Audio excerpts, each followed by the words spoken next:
Hi, this is Sam at Relove Guitars. Welcome to another workshop video, and this time we've got Greg's left-handed Hohner Professional ST59 with the sort of recognisable Hohner headstock there. Kind of has a made in Japan look. I think it might have been a made in Japan. It's a very hefty old thing. This one has been finished in some interesting wrap type of stuff, which looks quite good. It's got could be a Wilkinson 2-point floating bridge or 2-point knife edge bridge, and a sort of slanty block, so it's a bit heavier than some of the other guitars. So it's quite a nice kind of heavy quality thing, this, and a sanded, well-worn neck. So this guitar is in for a setup, and it's a bit ravaged by time. So the first thing I noticed is the pickups are refusing to stay down. So the problem we've got is probably the plates that they're standing on are knackered, so they won't stay down. They're bouncing up. Well, not at the moment they're not, but a minute ago they were hitting the strings. So that's going to have a look at that. Also, the pots are very intermittent, and also the switch. So this has probably been sitting around for years and years without being used. So whether did I actually switch this on? I think I'll start this again. Second go. I thought I already started this.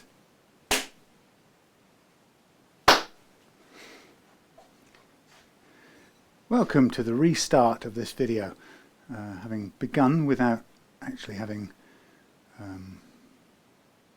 the overhead camera running. Anyway, here we have Greg's left-handed Hohner Professional ST59 strat-style thing, made in Japan, beastie. I think it's made in Japan anyway. It's got all the feel of it, solid body, extra heavy,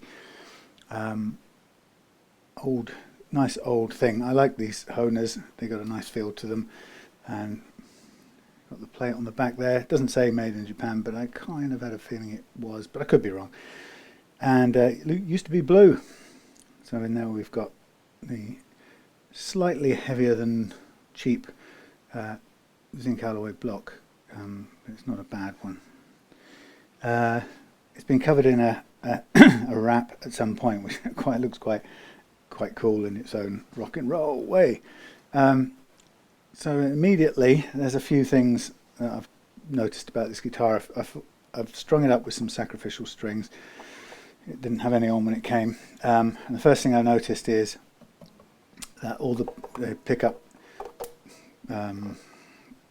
plates seem to have shed their threads, threaded their sheds, so they pop up and they immediately get in the way of the strings. So we're gonna have to look under there and see what we can do. Also, the switch is very iffy, as are the pots. So we don't know really whether they're knackered or just built up years of accumulated grime. So things to do on this, really. It's going to be a change of nut, so we want to put a tusk nut on, a tusk string tree, and do a very light fret level. Also, the neck isn't really very well aligned, so the strings are a little bit close to the edge, but it's going to need that sorting if there's any room to push the neck a little bit and retighten it. It may be something to do with the paper getting in here. This wrap fits, it fits inside the pocket, so it may be shimming it the wrong way for our liking. We want to push it back this way. So I'm going to set it up, and then we're going to have a good look underneath here and see what's going on with the bits and pieces here, components, and if necessary, then we'll consider replacing them. Depending on, I don't know whether any of these would have been left-handed taper components, but you never know. So yeah, some of these frets a little bit flatter than others, so it's probably had a good hard life in its time, you know, much loved old thing.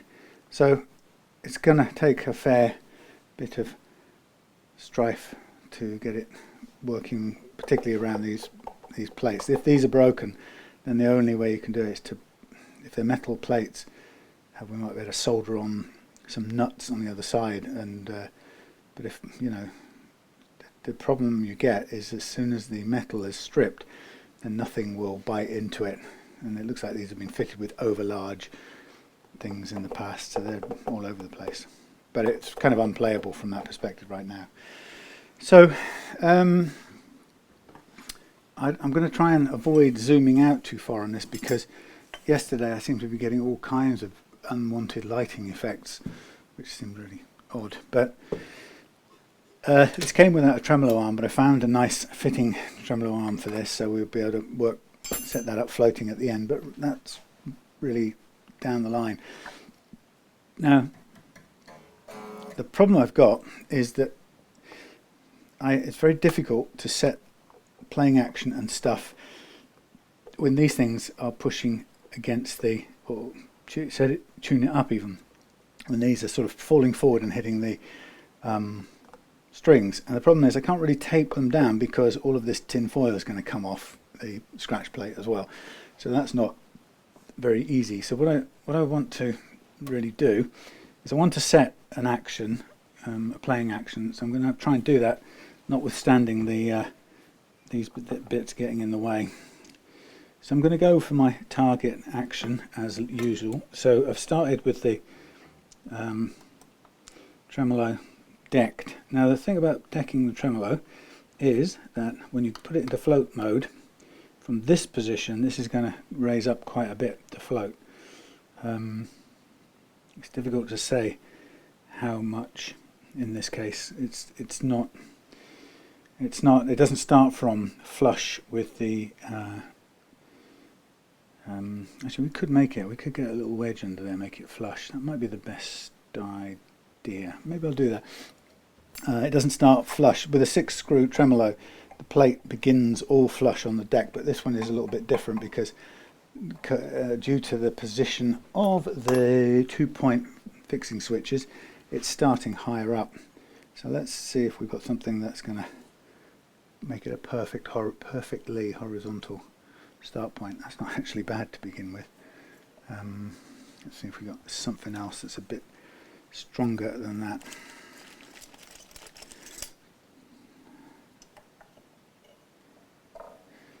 That's it.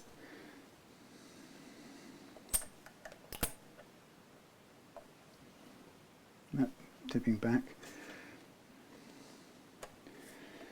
Well, that's quite good to have found the right size straight away, but I think I'd rather find something that does it in one piece. Maybe we can put it on a little bit of a wooden wedge. Let's go at this end first.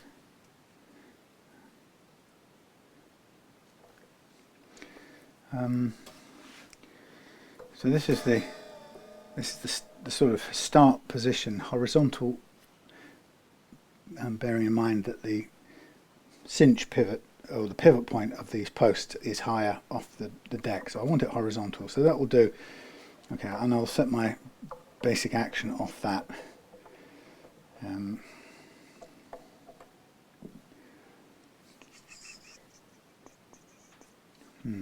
think that should work.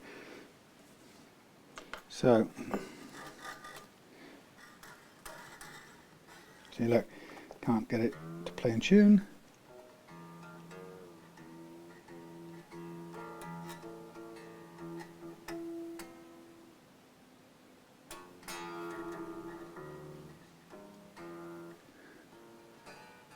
Okay, nothing's in tune. What am I doing? Let's start with the A.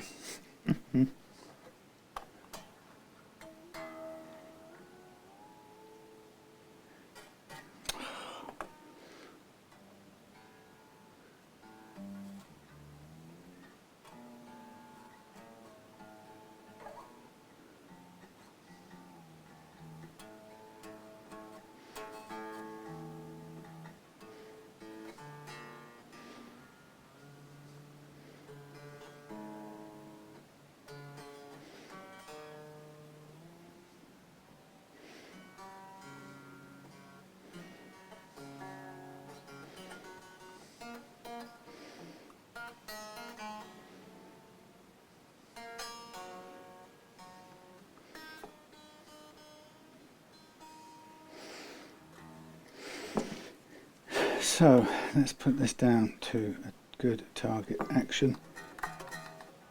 Continuing to hit the pickups around pickup covers, which is just infuriating because we can't make it do anything.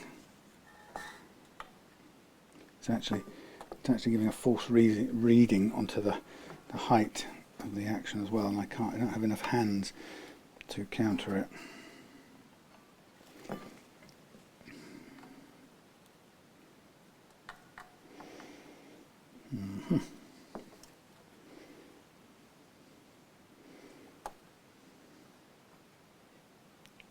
Stay down. No, won't stay down. Okay, hoping that's 1.5.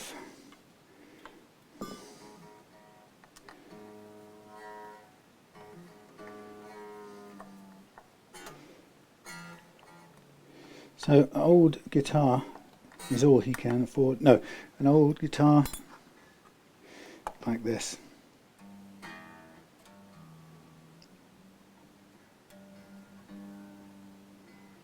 Is anything but straightforward.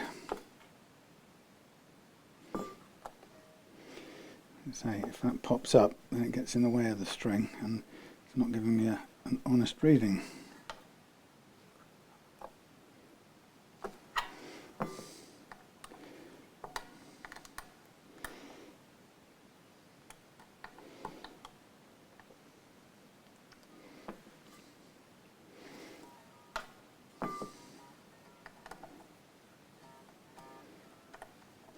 Now the thing about putting this on a horizontal is I'm going to try and work from that, because it's effectively floating a little bit like a Floyd Rose, or it will be. This just will not stay down. What can I do? Nothing.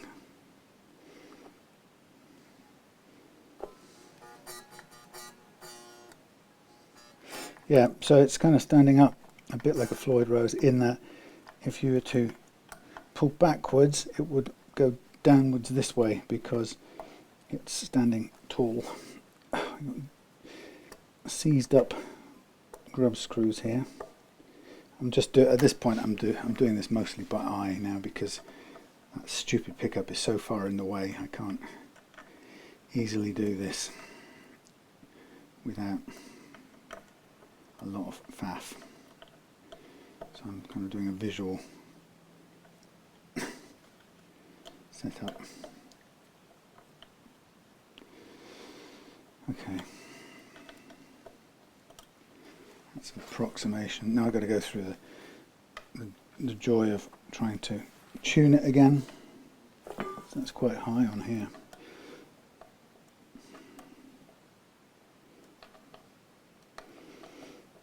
So these are sticking out now miles high, and that's still nearly 2 millimeters. Oh, but that could be because of that for a start. Okay,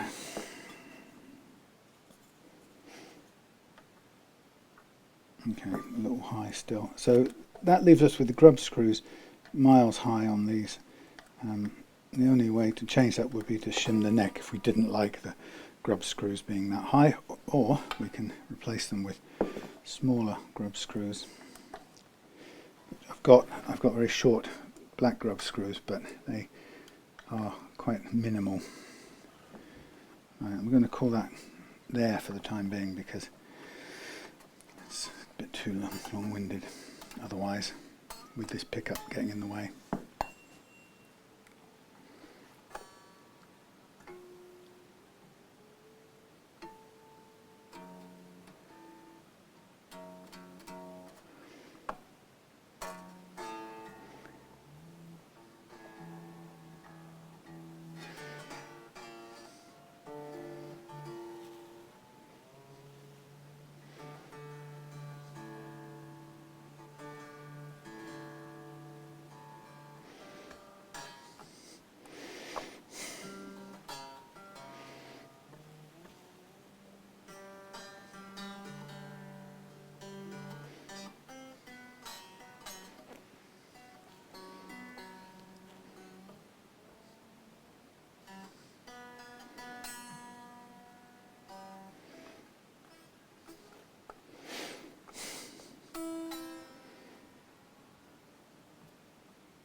Right, so now we've got very low action. I will target very low action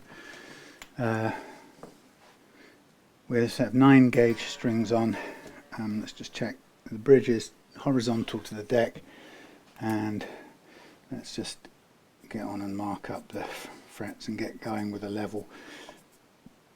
What I'll just do is, while we've got it in that position, let's just check individual notes. Oh. This is what makes this quite impossible. I was thinking I could maybe drop this in if I take the screw right out, but I'm not even sure I can do that. I'm just going to have to risk the finish, because I'm sorry, I can't actually do these things without getting that darned thing out of the way. So I'm just going to have to squash that down there and there. C'est la vie.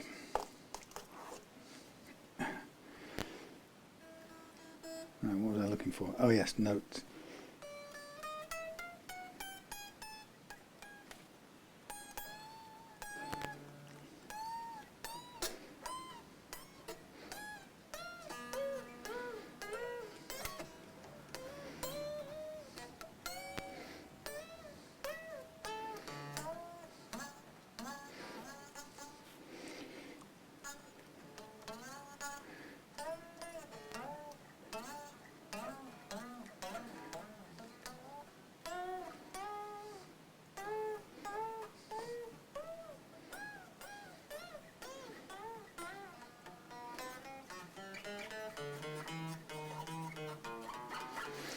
This is mostly in very good shape. I guess it's been played level over the years, I would say. There's a fair amount of relief on the neck.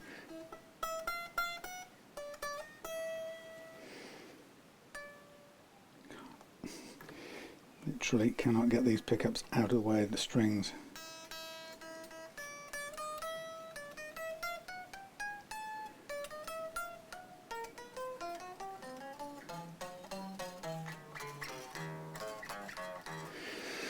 I would say the only area that it's got some fret slap is down the low A and E, but otherwise it's in pretty good shape. So what I'll do is I'll just do a little bit of leveling with that in mind, and then it gives me a chance then to polish and clean everything out at the same time. But I want to get this bit done so I can get these strings off and get the scratch plate off and do something with those pickups, because they're making doing things to the guitar a bit difficult. Don't know what the original, I don't know if these, I presume they're the original pickups, but I don't know that for sure. So, gotta get me some larger Sharpie pens because I'm just about run out.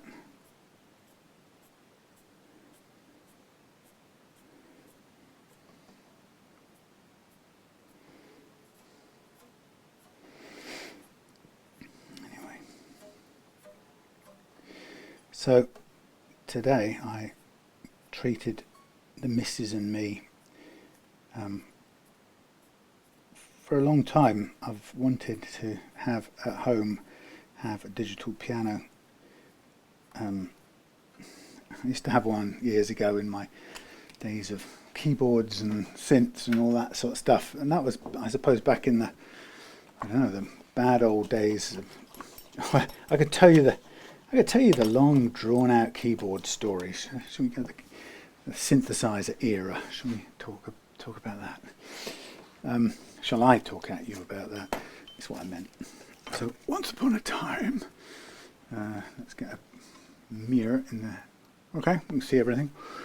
Yes, well, so once upon a time, I was dead into keyboards and things. Right, so this is, hold on, just one thing. This needs a bit of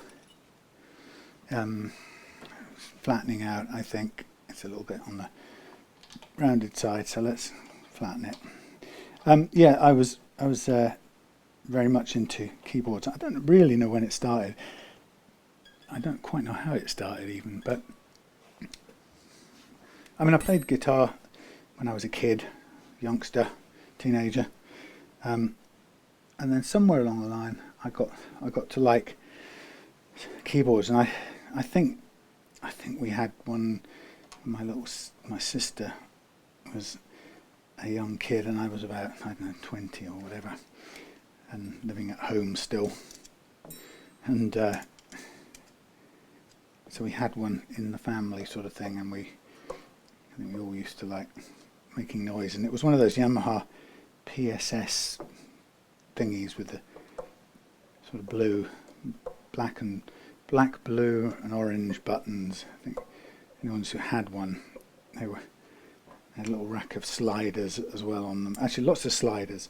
And anyway, so we had one of those, and I think that was probably might have been the first I started out playing. And then somewhere along the way, I think my synthesizer odyssey began. I was working in the oil industry, and I was coming home from Peterborough on the train to Cambridge, where in Peterborough was where the company that I was working for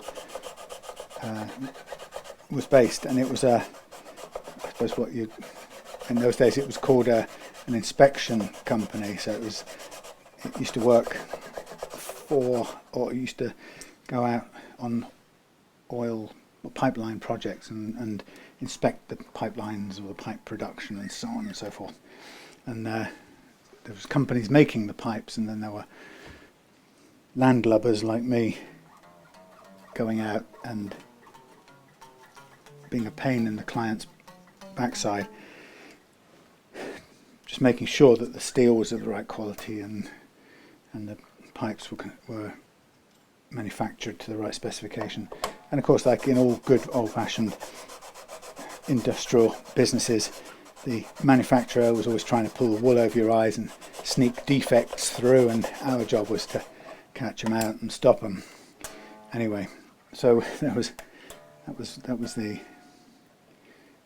the era I was in. That was about 1987, and I was travelling back on the train one day from the office of the inspection company in Peterborough back to Cambridge, and on the train, it's only about an hour's journey, but on that train that day I met two sort of teenagers, well, younger than me, and I wasn't old, and they were like scruffy little things, and they each had a rat running around their persons on the train.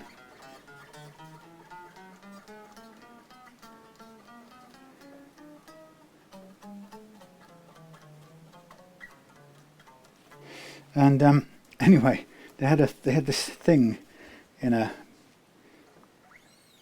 lumpy thing in a black plastic bag, and I said, "What is it? What you got there?" And they said, "Oh, it's a synthesizer. We're going into Cambridge tomorrow. We're going to sell it, some sort of second-hand shop or something." And so I said, "Oh, let me have a look." So they took it out of the bag, and there was this. It was a Roland. Didn't know anything about them at the time. It was a Roland SH2, I think it was, and it was a mono synthesizer, very, very early thing. So it was probably maybe made in about 1981, something like that, maybe a bit later. Anyway, so I was fascinated by it, and I was heading home to probably go and play some guitar and keyboards anyway, and I just said, "Tell you what, I'll give you 30 quid and a lump of dope for it," or something like that kind of deal. You know how in the olden days when all that sort of stuff was what you did. And yeah, they were thrilled with that deal. Saved them getting up early the next day, I presume, to go and try and flog this to some unsuspecting second-hand shop owner. And so we did the deal, and I got off at the train station in Cambridge and went home with this slightly greasy, smelly, stinky thing under my arm. And anyway, spent the next day cleaning it off, and the fun part was, I remember the first day, or the day I switched it on, probably a Saturday morning, and I don't think I could make a sound out of it for several hours. That was the fun part. Just didn't know how to make a noise. It just wouldn't do anything. It just happened to be set in some sort of position and it was making no noise whatsoever.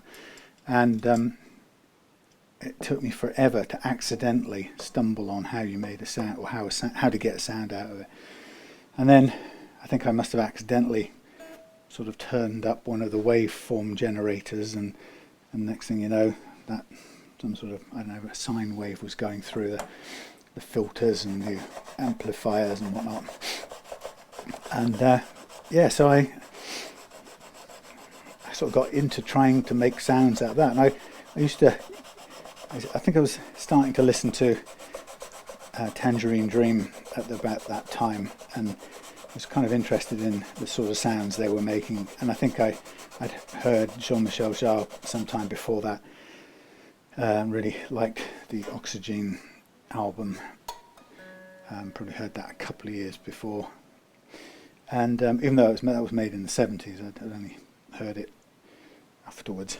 Anyway, so that was, I think that Roland SH101, oh, no, not 101, SH2 was my first synthesizer. And I never really learned how to do them properly, and I've never been like that. Never read the effing manual.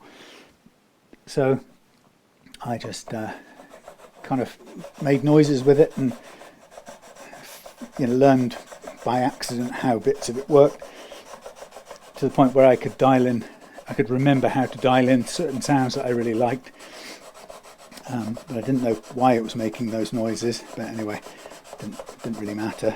So, and then I think after that, we had a friend who was the art editor of a music magazine based in Cambridge. I think a lot of those big mags were based there in those days. The music technology, guitarist, and those sorts of things.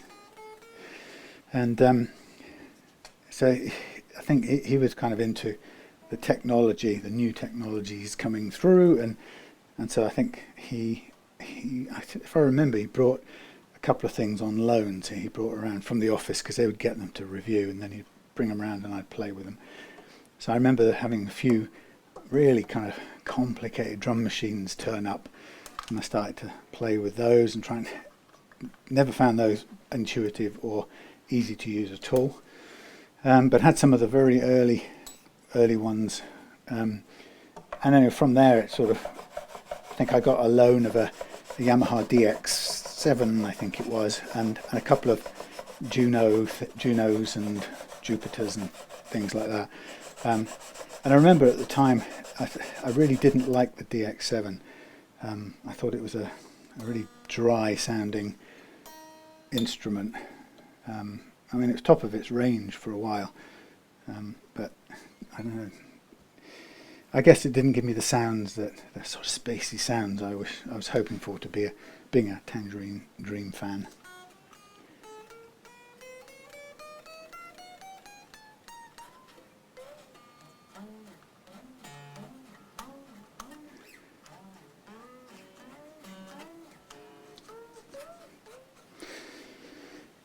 Good, right. Yeah. So I'd start, and I think about 1987, I sort of got the keyboard bug by that time, and I was keeping an eye on things, and this thing called sampling started to happen. I remember that I think Casio was one of the first, and they made a keyboard called the CS1 or something. I think it was like sampling sampling one, or SK1 sampling keyboard, whatever. And it was the first time that you'd ever been able to sample something and then play it back, and it was just mind-boggling. You go oh, and then play it back like a choir of you. Perfect for the narcissistic psychopath. But it was great fun, and I think I borrowed one of those and quite liked the idea of it. And then I remember that was around the time I think the EMU keyboard had come out, and I think that was one of the earliest sampling thing. And then I was working away in, working away. No, before I was working away, I was still based out of Cambridge, and I remember taking a plunge and ordering the Casio's latest thing. This must have been 1987, and they came out with a keyboard called the FZ1, and it was their professional end sampling keyboard. And I think I had the distinction of getting the second one or something that had made it to the UK. It had just been released in Japan, and they were starting to think about distributing them. Anyway, so I got the first one, and it had a 3.5 inch floppy disk in it. Can you believe? Which was that itself was iffy. It didn't really work very well all the time, and it also had a problem with the key triggering, the note triggering. It would sort of fire off random notes. You'd be playing a soft melody or something, and then it would go doing and shoot this great big piano doing. But what was amazing about it was it was because it was sampled technology. It had these sampled pianos as the sort of basis of its sound, which were fantastic. I mean, I'd never heard anything. First time ever you could have a piano on your desk or your table.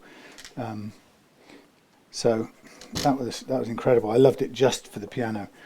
Then it broke down too many times, and I sent it back saying, look, this is not good enough. It was so expensive. I think I paid about 1,600 quid for it. I mean, a lot of money in those days.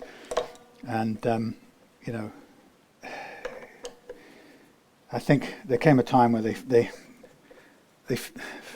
fixed it, sent it back. It got damaged in courier, in transit, broken, smashed. And then rather than send me a new one, I said, I'll tell you what, look, I'll pay the difference. Let me switch and have one of those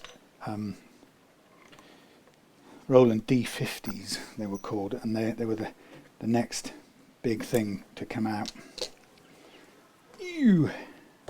Okay, well, it's got a micro tilt somewhere, so it's hidden. We're not going to shim it anyway, but it does have the remains of a micro tilt type of thing on there. Yeah, anyway, so I don't know if any of you remember the D50. That was a milestone of a keyboard, that was. And then there was the problem with that was that there was an era. It was such a great keyboard. I mean, it looked like science fiction. It looked newer than all the other ones. The Casio FZ1 looked like a sort of British Leyland version of a keyboard compared to the Roland D50, which was, it was proper gig-worthy quality. And the D50 had this, I don't know what they called it, something linear algorithm synthesis or something. Anyway, it created really amazing sounds, and it sort of had I think it had a sampled part, and the attack part, the sound was sampled, and then it sort of faded or decayed into a sort of synthesized part of it, and then a sort of decay and trail off bit or whatever they called it. But it created amazing tones, and this is so lovely and worn out down here. Yeah, so it was a great keyboard, and I kept that for many years actually, and I eventually only sold it in about 1990, something like that, possibly even later. Anyway, so yeah, later, 93, something like that. Anyway, so that's when I got into keyboards. I think the D50 was a great keyboard. It had a lovely feel to it. They weren't weighted keys, but I'm not a piano player, not trained. I'm just a sort of noodler and a chord basher. Missed the edge. Chord basher, and so I never really didn't need something. I didn't need the kind of top quality. So I lost track. I think the last type of thing I had was in about 1990. I think it was an EMU digital piano, and it was a little piano in a box basically, and it was MIDI controlled, and I could play the D50 as the master controller and just play this piano. And in having a piano in a box was just brilliant. It was I didn't eventually got to not care about the sounds on board of the D50 with all the complication of programming it and stuff. And so I just ended up mostly just plugging in this little EMU box and playing the digital piano. I think the other thing that was a bit of a downer on the Roland D50, and I suppose it's the way of it's the what's the word, Achilles heel, I suppose, of all techno keyboards. Maybe, I don't know, less so now. Maybe I don't notice it now because I'm not so connected with electronic keyboards and stuff. But there was a period of time where the D50 sound, because it was so unusual and so stand out, you could hear it everywhere. You could immediately recognize it. So, for example, if you go on YouTube and you play a live gig, something like, I don't know, Pink Floyd live gig from 1987 or 88, you'll hear the D50 being played somewhere in there. You'll hear it on just about every single live gig somewhere of that era.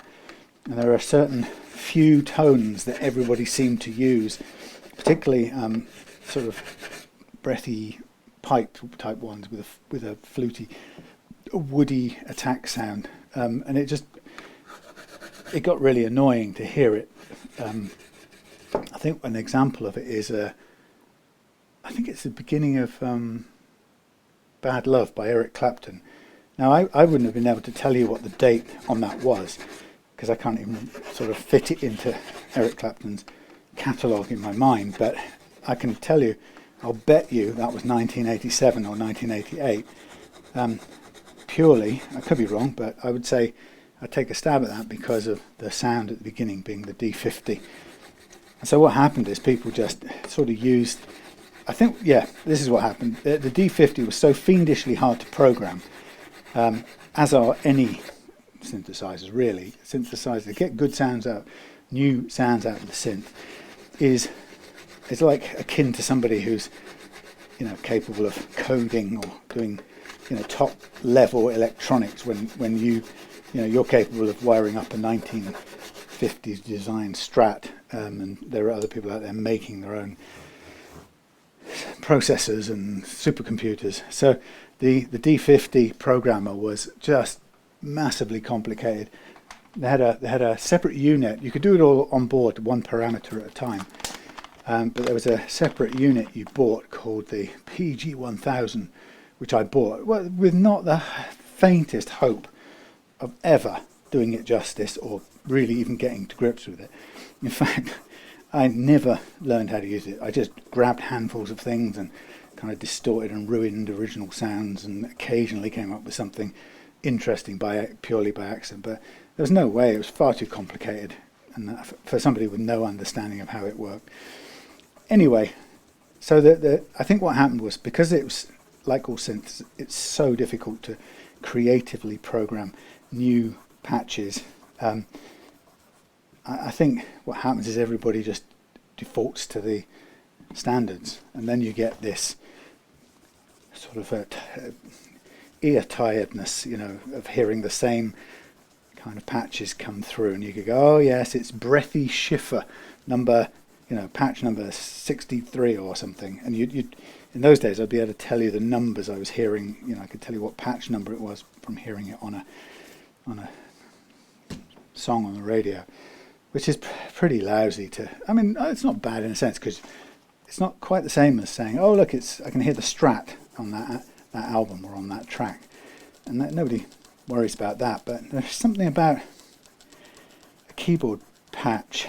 It's a bit more specific, so it's almost like everyone playing in not only a Strat but in the style of Sultans of Swing, and you've seen those videos on YouTube that says, what if this song was played in the style of Sultans of Swing, or this song was played in the style of and in a way that's what the keyboards of the time seemed to do, because you ended up just using the few sounds that sounded really cool. And yeah, I certainly got tired of hearing it. Possibly people who never owned a keyboard and had the chance to get tired of it, maybe they never bothered them at all. But now what I'm doing is, this is very hard to get the ingrained grime off here, so I'm just taking the top level of grease off here, because it still looks, without doing that, it looks pretty mucky. Yeah, anyway, so that was I suppose 1993, something like that. I kind of fell off the analog equipment thing. I just got to a point where recording was just, I got so exhausted setting up equipment that before I'd even started to think about playing, I was tired out and fed up and lost motivation. And I got to a point where I had so much of this analog equipment, including I suppose some of it was digital, like the D50 and EMU piano, but a lot of it was analog, mixing desks, recording 8 tracks and reel-to-reel 8 tracks and stuff. Anyway, I got tired of the attachment to all of this hardware that eventually I just sold it all off. It was all out of date anyway, because we're sort of on the edge of things becoming digital anyway. But I just got fed up and I thought I want to be free of it all, so I just flogged it all off and stopped really making music. I think I went and had kids and got married and stuff like that. And throughout those years I never played on a piano or keyboards. Occasionally I might be at a friend's house and they had a real piano or digital piano and I'd have a little mess about, but and then I think there was a little period of time where I bought one of those oh god, what are they called? M-Audio, maybe something. Those MIDI controllers that you plug into your computer, and I bought one of those key station things, 49 key or something like that, and that was okay. But again, it seemed to take so much hassle setting up a computer, trying to find headphones, and then it was limited to a small number of keys, and you had to play through. I think I had to play through something like GarageBand to get an instrument out of it, and then I used to find that the latency was kind of disconcerting as well. So I never really got into that sort of MIDI controller into your digital instruments on your laptop type of thing. And that, in some ways that would be the smartest thing to do to join the new era. But I think what always appealed to me was, if I was going to have a keyboard at all, I'd want one that I could plug in and just play there and then, or if I wanted to, I could put it out to some decent speakers just to fill out the sound, or have it on headphones. And anyway, so long story short, there was I think I was watching or listening to a Tangerine Dream gig on YouTube a couple of months ago, and I started to think, I'd be playing along to these right now if I had a keyboard. I started to lament not having one, and I said something to Claire about, I wish I had a keyboard, and good old Claire was like, well, get one then. At which point I thought, well, I could, nothing to stop me. And then I sort of looked at my bank balance and I thought, better not really. There's not much spare in the kitty. So I sort of did the right thing and hung on, and then sold a guitar yesterday, and I thought, that means I could have that keyboard. So today I pulled the button trigger on a Casio FP10, is it? Anyway, not Casio, what am I talking about? Roland FP10. I did a bit of research and found out what the supposedly the good keyboards were, and you can go on forever, and everybody's reps, you know, tell you one's better than another, and everybody thinks theirs is best. So eventually I kind of made a discerning choice. Okay, this doesn't look like it wants to come out easily, so it'll be a case of sorting it out. We've got a replacement one here. Yes, so I pulled a trick. I don't like that expression. I bought online a Roland FP10 digital piano, 88 weighted, or I can't remember, the slightly hammer action-ish keys, and I sort of deliberately erred on the side of not going for loads of synthesized sounds, rather than just, you know, a good piano and maybe a decent strings, but just really for the quality of the piano and the quality of the keys first and foremost. So that should be arriving tomorrow. I very much look forward to setting that up somewhere where I can enjoy the occasional jam with it. You never know, I might even learn something. I mean, I'm not very good at learning formal things, but could give it a go. So, it's now deciding to come out. Yeah, so I'm looking forward to that. I haven't treated myself to anything like that for quite some time. And it felt like not a bad thing to do anyway, because I like to, there are some tunes I really like to just sit and busk on the piano, even without being trained or technically very good at it. Okay, so out comes the old nut.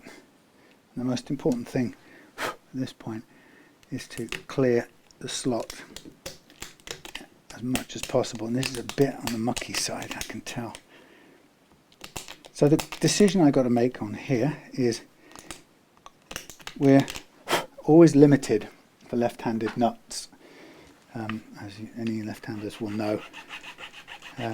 So we may be faced with a challenge that this Hohner may be thicker than, wider than the standard nut, in which case I may be stuffed and this may not work. Oh, it's just the right size. Okay, that's good. I would hate to have that to have been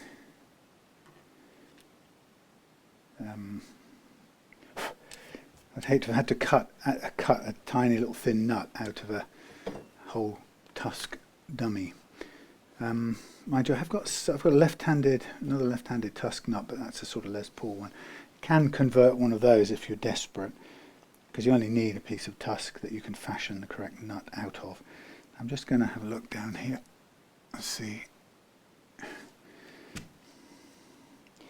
That's touching down on that end, but not on that end. Ah, now it is. Okay, so there's a little bit of work to do. I think that should be a pretty good fit. The question I'm asking is, do I do an adjustable nut in this case, or do I go with the straight fit? And it really comes down to what will function best for this guitar.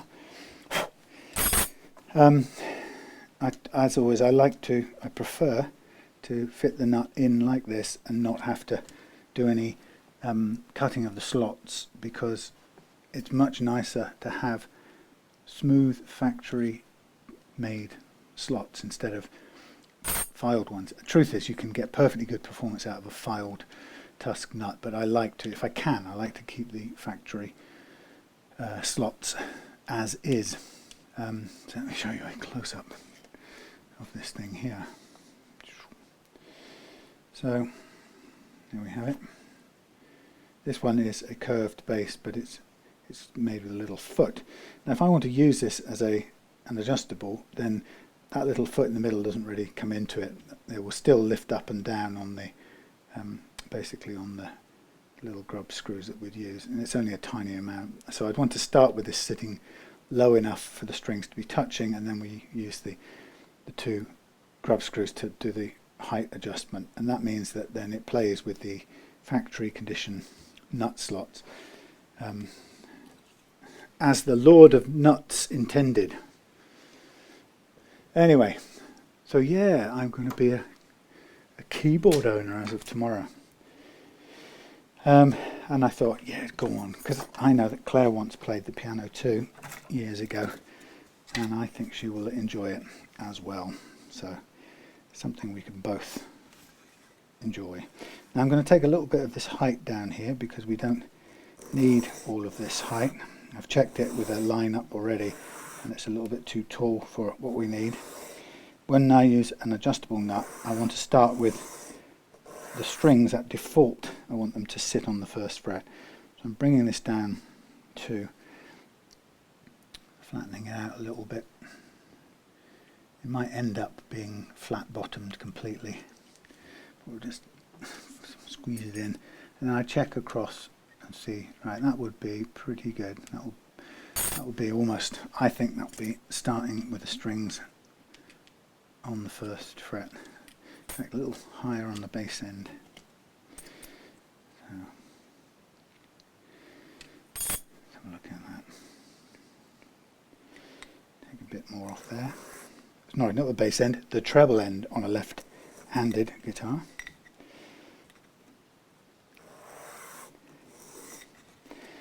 Okay, yeah, so tomorrow, a keyboard treat.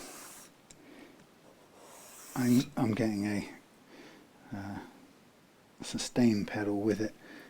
I'm not really, never learned to do proper pianoing, so I don't know how to do, or I don't see any need for a 3-pedal thing to begin with. That's a bit too complicated. So I seem to recall before just having one sustain pedal that did the trick. So I'm going for that to start off with. 88 keys. I don't think I've ever had 88 keys. Maybe in the D50 days. In fact, that I'm not even sure that had 88 keys, despite its size. Maybe it did. Right, touching and just above.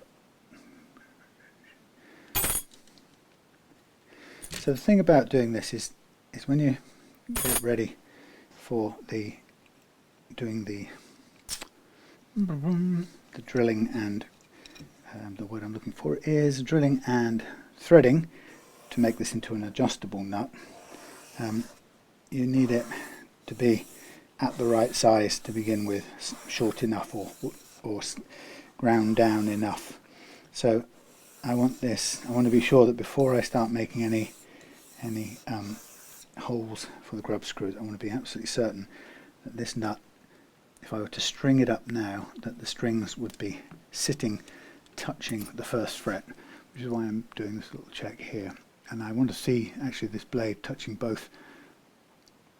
If they're touching both at the same time, the first 2 frets, then I know by the time they've got a bit of string angle, we'll be just over the first fret.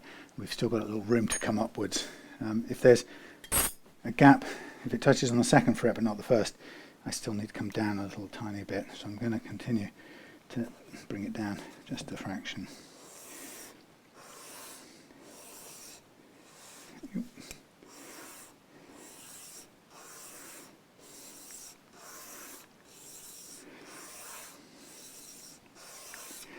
Yeah, so maybe who knows, I might actually learn something proper, how to play piano and do different things with each hand. That would be pretty advanced for me, since I've not really even quite got anywhere near that on the guitar yet, far less the piano. Okay, so the target really for this nut is probably to end up with this totally flat on the bottom. Get rid of the little middle lug. So we've turned it from a curved bottom string. Ultimately it's going to go and become a flat bottom string. At that point it'll look very small and low, but it will be perfect then to install the adjustable aspect, the grub screws, and that will then bring the height up to exactly the correct first fret action without any damage to the slots. So I'm going to a little bit more on the treble side, and then we're going to make a little imprint or a test pilot hole, and then go across to the drill, which is waiting already with the right bit in it to do the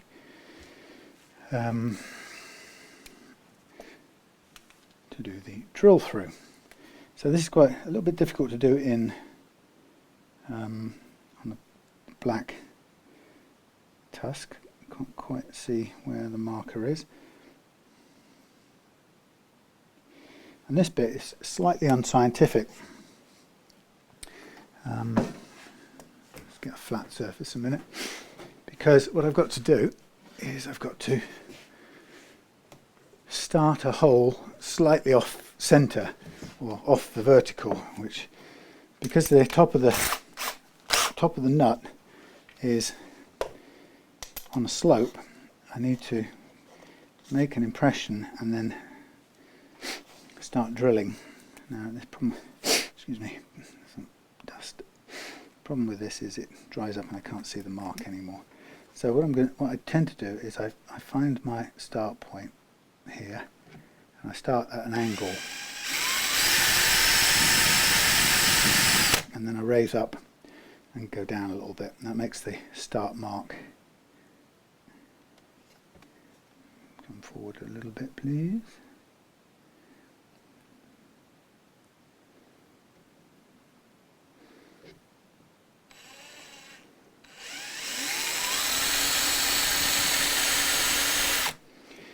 So this then gives me my two start points to use the drill press. Now what I tend to do is get the countersink and just dig a little bit, clean out these starter holes, pilot holes, and that gives me little impressions that the drill bit can go into. I also have to get it to bite first, so I'll do it kind of off camera, out of the way over here, so you can just hear me. Well, no, you can hear me close up, I don't need to shout. So I'm going to bring this with me. I'll see you in a minute. So over at the drill, I'm already kitted up with the small drill bit that I need to make the mark, or make the hole. So I start by, again, slightly tilting the hole to get a bite first, if I can. A little bit hard to control. There you go, come on.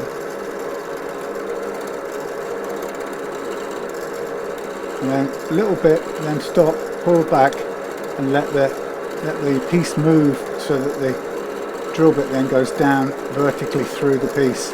It's the best way to ensure that it exits centrally on the bottom of the tusk nut. It's just a technique thing that you just have to learn over time, really. I seem to have worked it out a bit. Second one.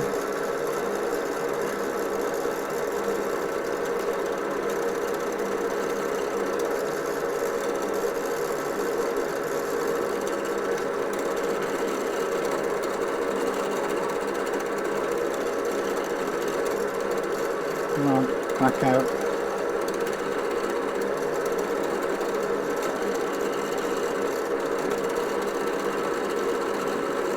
This one's putting up a bit of a fight.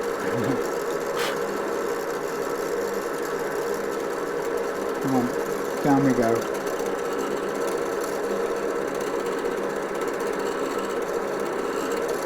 Okay, we're realigning it very, very carefully.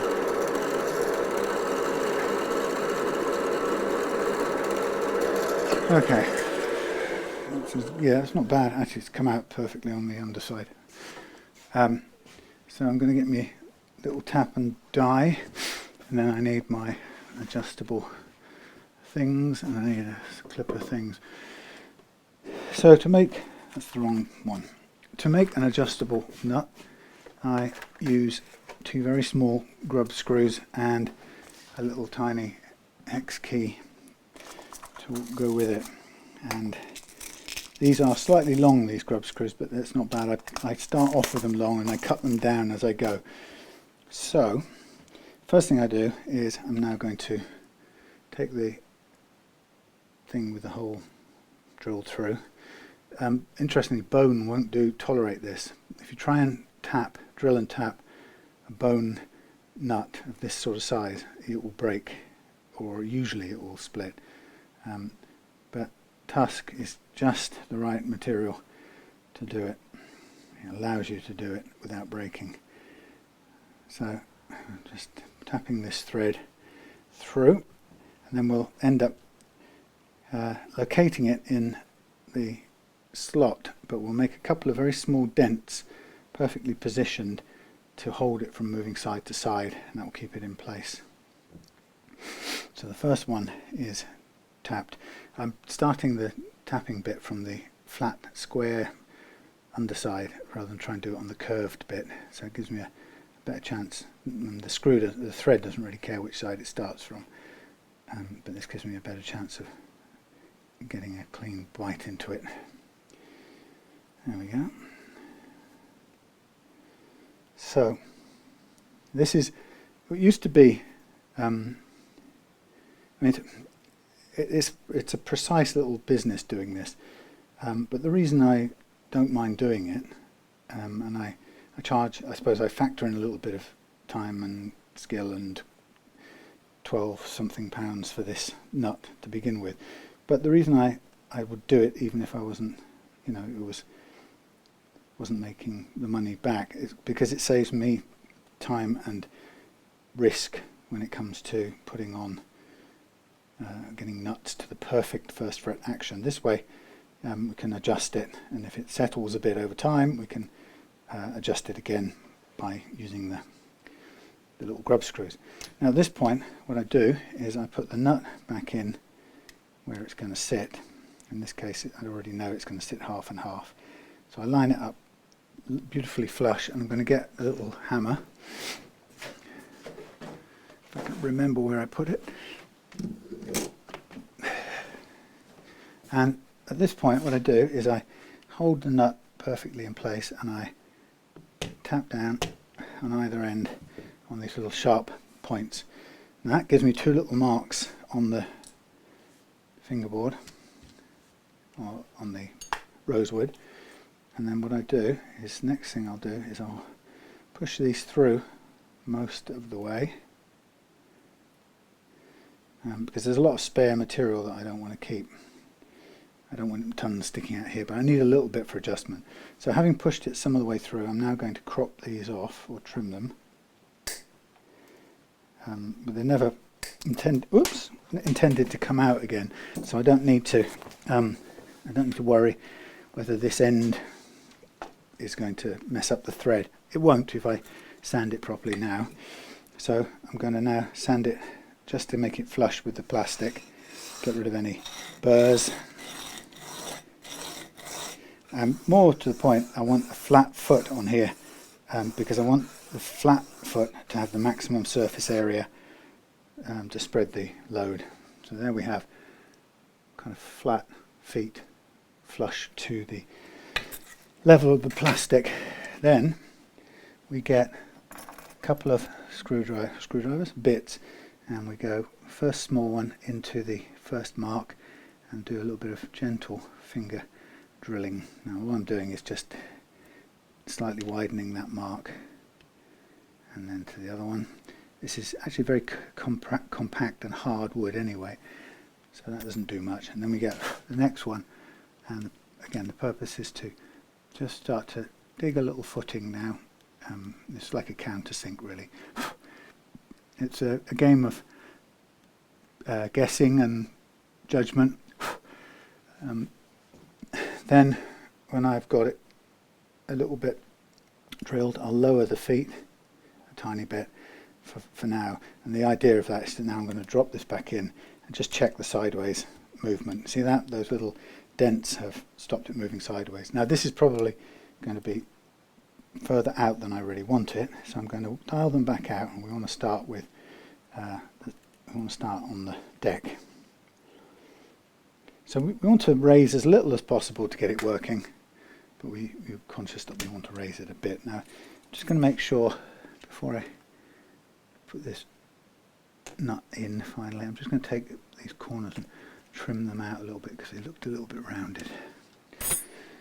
Okay, so that's my nut done, sized, made adjustable and locked in place, which is very good.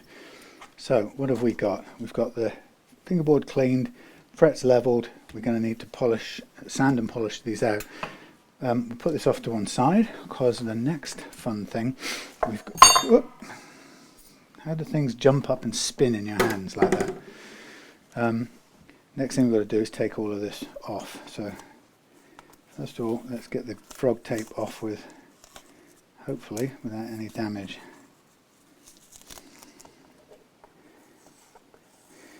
And we're going to get to see what's going on under here and whether it's going to be an easy fix or pain. So let's put this adjustable nut business back in here. Let's get the spinny, roundy, metal-y, noisy thing. This thing. Let's remove these screws. Now these are household screws, which are a little bit deeper than most pickguard screws, so I don't know whether they're on here for the kind of the fun of the style of it, or whether they're on there because that's all that they had at the time. I don't know. Let's have a look under here. I mean, I could replace these with, could fill the holes and replace them with standard pickguard screws, but in a way I think it spoils the punk ethic.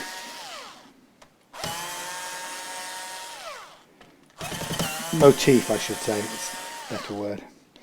This is actually one of those. Or more one of those than one of the others, that's what I mean. Okay, so hopefully, this is the other thing, we'll get that off without the whole thing falling to bits. Ah, yeah. Oh my God. We have got virtually no room to move or to get under here, and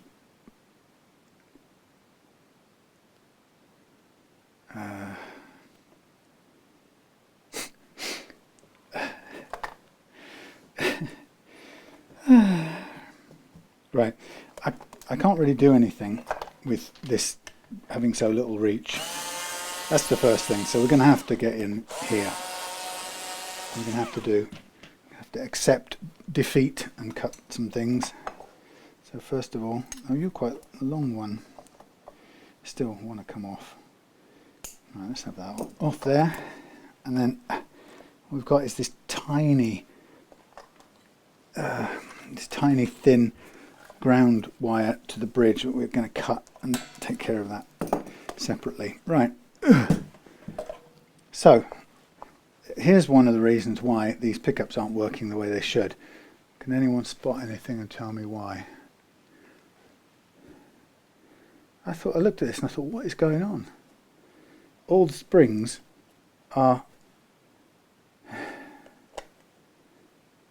loose. There's all 6 of them are here, right? 1, 2, 3, 4, 5, 6. None of them are where they should be doing their job, which is pushing these things back and stopping them rattling around. So in a way that's simpler, but what an odd thing to have happened. Never seen that before. So I had thought that the base plate threads had run through, but now look, let's put these on the correct place. I think the person who put it back together again actually didn't know that that's where these things should go, and just sort of chucked them in there thinking, oh, I don't know, maybe they go underneath the screws. There you go. 1, 2. Job done. How peculiar. Right, so we've got some knackered pots here. And look, the old Indian, maybe this was an Indian made one. It looks like the Indian made switch, which I took the same one of these out of a Sun Mustang India a few days ago. So that's curiosity. So 3 mini pots. I'm wondering whether we shouldn't. Well, maybe what I'll do, I think I'll stop soon. What I'm going to do is I'm going to put it back to Greg and I'm going to say, these are all intermittently faulty. Do you want to replace them with new pots and switch? These do have a sort of Indian look about them. Certainly the switch does. Anyway, yeah. Well, anyway, we'll check. We've got time.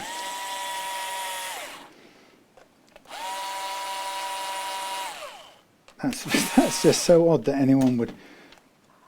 They put the springs there, like that was, you somehow put the thing down and it just pushed down on there. Weird. Okay, so this was a sort of an attempt at wrapping it round and tidying up in lieu of a cable tie, really. We'll get rid of that anyway, since it's not doing the job. How odd.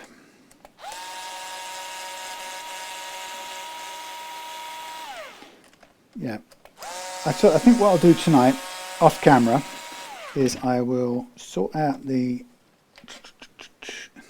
I'll do the fret sanding and polishing, because that's got to be done regardless.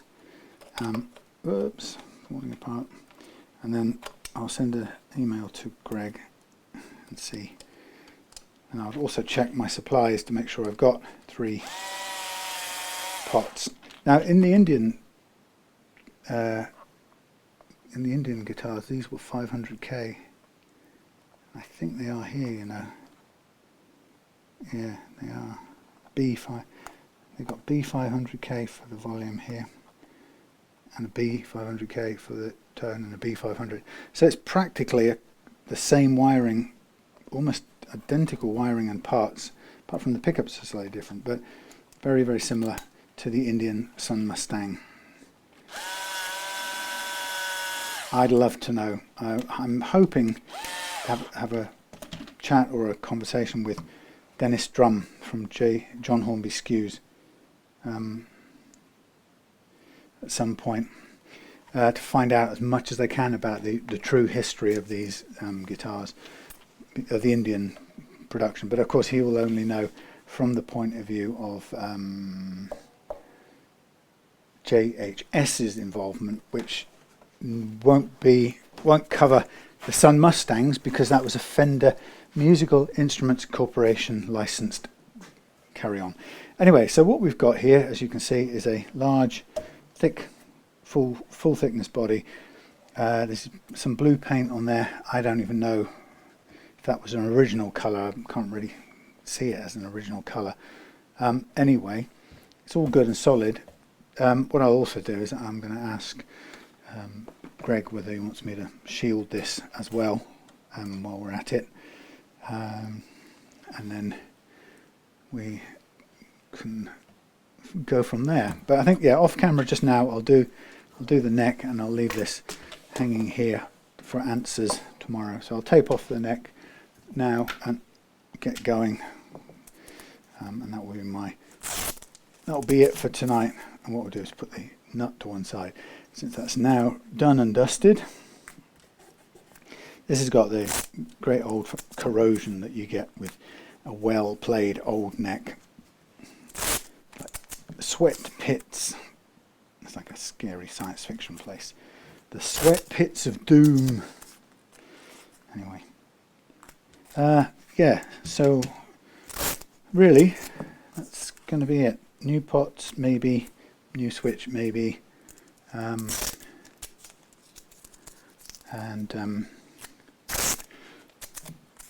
and possibly shielding, which would be with conductive paint.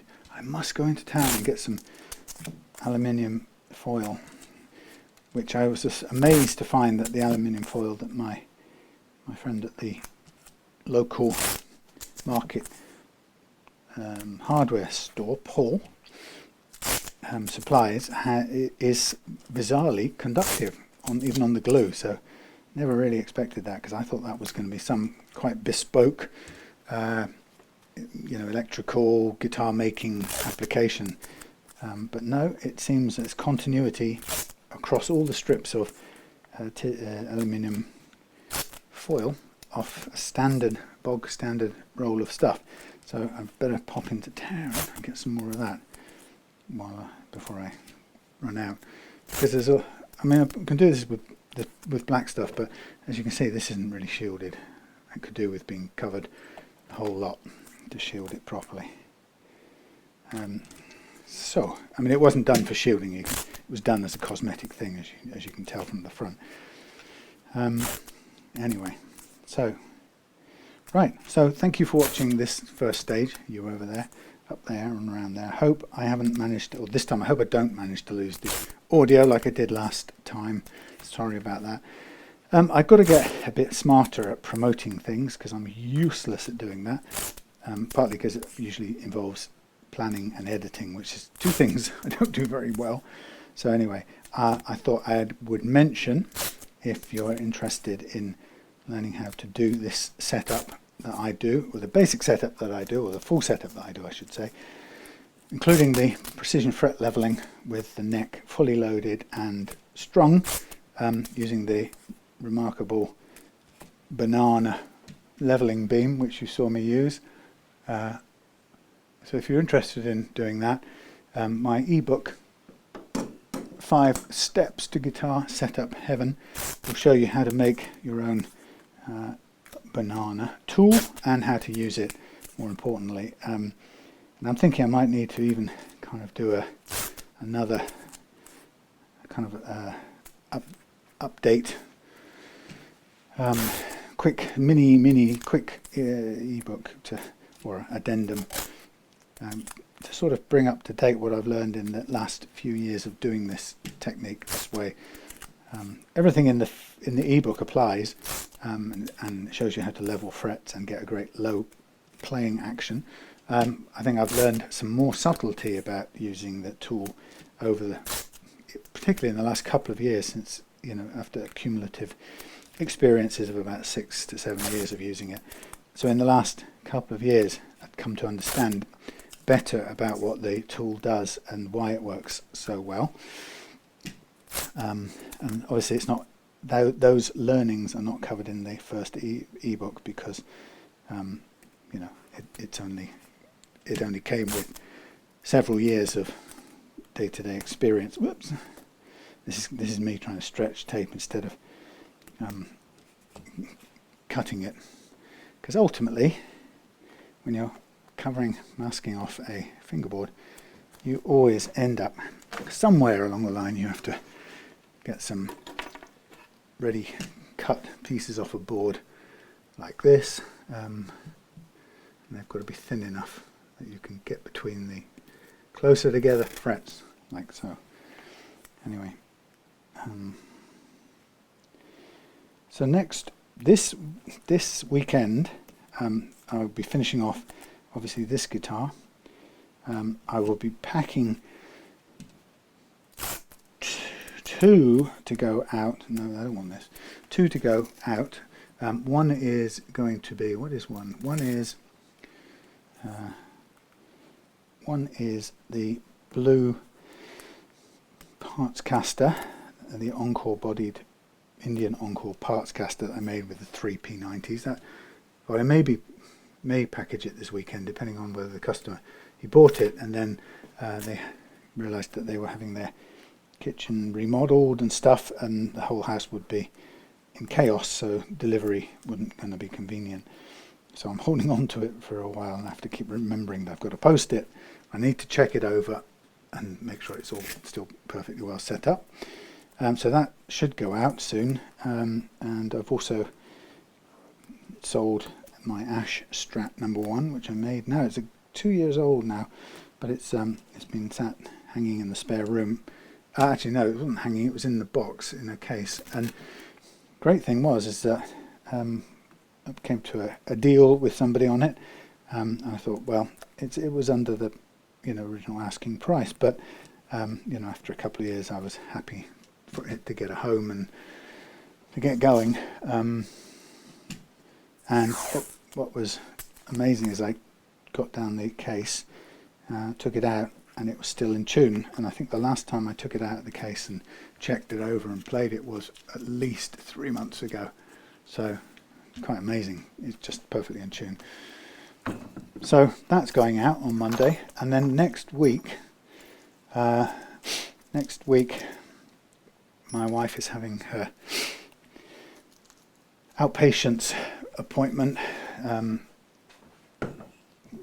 which is not a very pleasant procedure. So I'm sure some of you may have had such a thing. I've had it in the past, a telescope session, say no more. Anyway, but the worrying part is that it's 1 in 10 people called in for that. It's called in after results of an initial test. So 1 in 10 called in for further evaluation or further exploration will be diagnosed with cancer. That's the statistic. So after all she's had and been through, we're sort of kind of fingers, all fingers crossed. But the problem is, even after the outpatients session, the endoscopy thing, she's going to have to wait another 2 weeks to find out the results. So that's hateful, having to wait. Still, all fingers crossed. Okay, yes, and so that's going to be the end of next week. Some of next week I need to be starting off or progressing this first build. I've got to decide how much I need on this neck, how much heel I need first, and then I'm going to start carving it. And at the same time I'm going to start preparing the bodies and the neck pieces and the fingerboards for Vince's and Nick's guitars, which I need to sort of get into production line now. Anyway, thank you for watching this. We'll come back for the second half of this probably tomorrow, it being a Friday evening. Oh, and next week, and I don't know whether I'll have it on video, but it would kind of be nice if I did.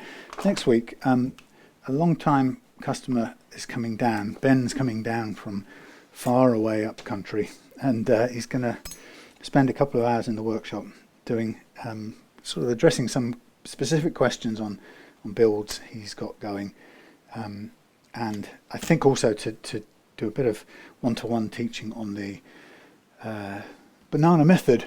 So it's going to be great to see him. We've kind of known him for a while now, and we've done a few Zoom sessions over the last couple of years. And to have him in the workshop. That means, of course, midpoint next week, I'm going to have to tidy this place up, because I can't invite somebody in with stuff everywhere. Anyway, okay, so that's me pretty much done. I'll do the polishing now off camera, so it's done, and I'll talk to you tomorrow when we do the rest of this. Okay, we're back. Since we last saw you, I have rewired this and fitted new pots and a new switch, because I didn't hear back from Greg, and he's due over on Thursday, and it seems to me, well, I can't put something back together again with the risk that it doesn't work.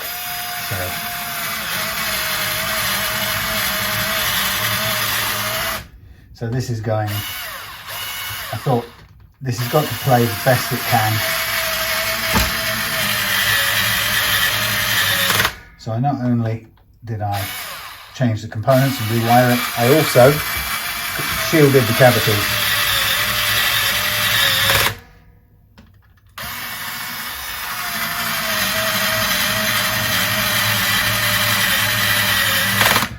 to get the best out of this, don't we? I mean, there's no point going halfway, doing a half job. Okay, so I'm just going to up the thing before on here, just tighten this up for a minute.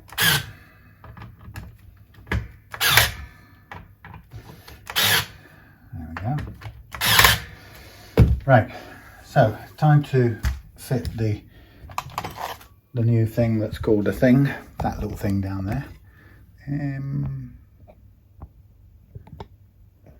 That thing there. Change that over. It's probably got two little holes here. Maybe just one. Oh yeah, just one, that's good. I'm not quite sure how they made those work, but we'll fit one of these instead, because it's a much better thing for keeping the guitar nicely in tune. There we go. Tiny bit more again. That's it. Right, so the time has come. Oh yeah, of course, we've also got the nut, which is ready to go, sitting on its little feet when necessary. Okay, so I'll keep you zoomed in on the headstock end because we're going to restring now, so just bear with me while I undo the strings and thread them through. Yeah, it was worth, I think it's worth replacing. I wasn't at all convinced these pots were going to work when I put this back together again. So the thought of putting it all back together again, just to find that the pots were still faulty and that I was going to have to take the whole lot apart just to go back to the beginning and, you know, replace the pots. That would cost us a set of strings, you know, again. So it's just not worth it. Better to do it all at once and get it done. So come on, bridge, string through please. So this is going to end up floating, this bridge. It's got to float. So it's going to be a bit of a, I think we're going to do it a bit like a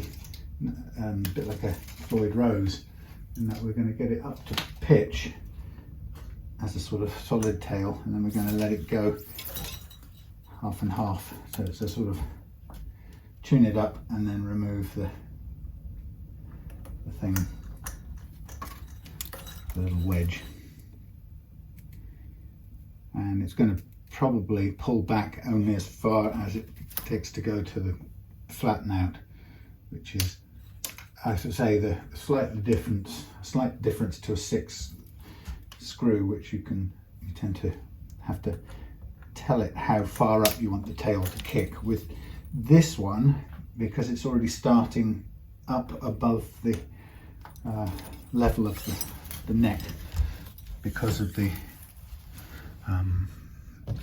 2-point tremolo business, it's starting from a different place. Anyway, we shall see. So let us, first of all, let's put the middle 2 strings on first to hold the what sits in place, hold the adjustable nut in place. So pull back a little bit, get my winder, and first of all we wind on holding the held string, so it goes over the loose string on the first pass, then yank up the loose string and then push down the held string so it goes under the loose string on the second pass, and then just keep it there until it tightens up. When it goes past them, we'll get the clippers, chop them off. So that's the G. Yep. Always worth checking on a left-handed guitar because I could get it totally wrong. Line up. So we've got a busy couple of days. We've got Claire's sort of lead up to her outpatients thing on Friday. Tomorrow we've got to go into the hospital for her to have a COVID test prior to her outpatients appointment. on Friday, so we've got the COVID thing, but first of all we've got the vet with 2 of our cats who have managed to get injured or not very well at the same time. So that's at 10, and I'm supposed to be having guitars delivered, or a guitar at least delivered tomorrow, so I'm going to have to write a note, friendly note to the parcel force chap, figure out some way of stashing it somewhere. And then back from that, and what is it tomorrow? Wednesday. Yeah. Oh, more guitar work. Can't immediately think what. And then Friday, hospital for Claire. And then the weekend, I'm gonna get started on a couple of other guitars. So I've got a refret coming in. I've got a lady's parts caster that she seems to really love, but it's gone wrong. It's been messed with by a couple of different guitar techs, and it's just not playing right. So it's going to be interesting. So there's always an interesting thing when other guitar techs have been involved, and it's very tempting to think they were, they did something wrong and only I can solve the problem. That's a dangerous ego trip to go on, and so you have to, no matter how tempting it is, you have to restrain yourself from thinking that way. There'll be some reason why it hasn't worked out. In the past, I've had a situation where I kind of felt honoured that somebody brought a guitar and said, the 3 previous luthiers couldn't do anything and they must have all been crap. And instead of an alarm bell going off for me, my ego sort of kind of jumped straight in with both feet, going, yeah, I'll sort it out. Yeah, maybe they didn't know, and blah, blah, blah.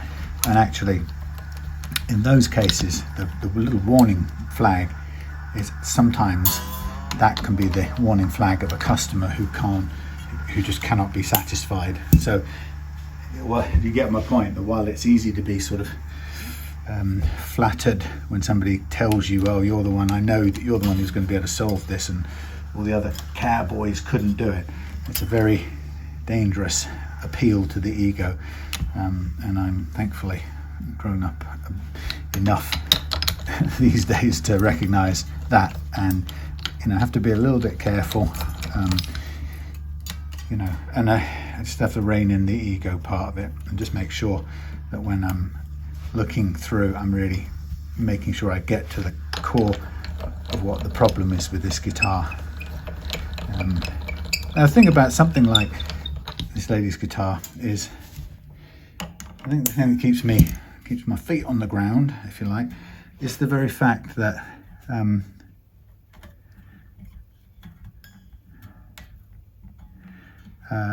is the fact that, wow, where did that get? It's got a little chip on the fret from somewhere. That's a bummer. Yeah, it can be very easy to let your ego get the better of you. So don't do it. Now I'm just going to do something. First of all, the neck is in the wrong position, so I need to bring it towards me. So excuse me for a second. I'm going to slack it off using the correct thing. Come on, Hohner. Don't make a monkey out of me.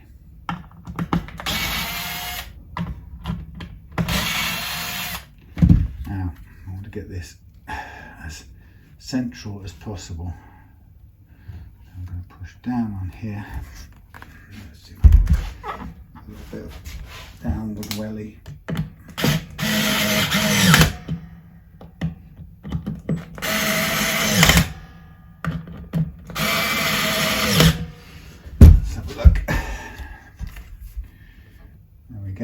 Centered. Now what I'm going to do is I'm just going to give it a quick bit of hand turn just to make sure it's fully tightened.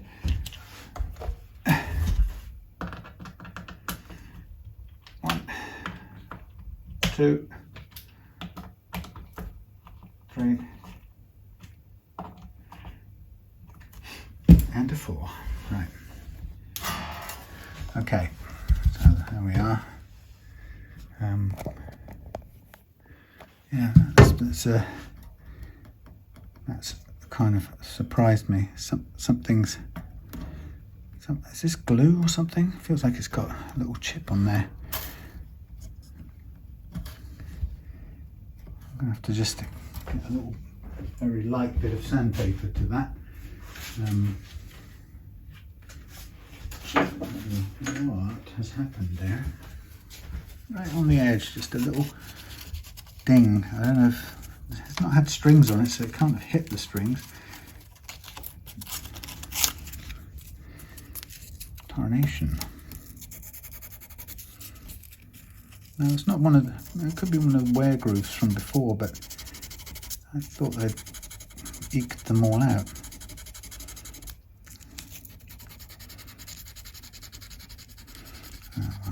Just even this last little bit out there. It's only the tiniest thing, but it's really annoying.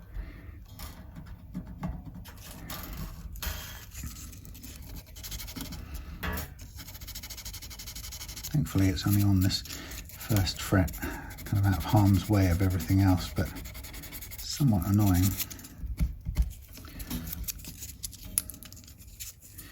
So what I'll do is I'll just go lighter and lighter for a minute with some sandpaper grades, and I've just got this gently tweaked out. Annoying.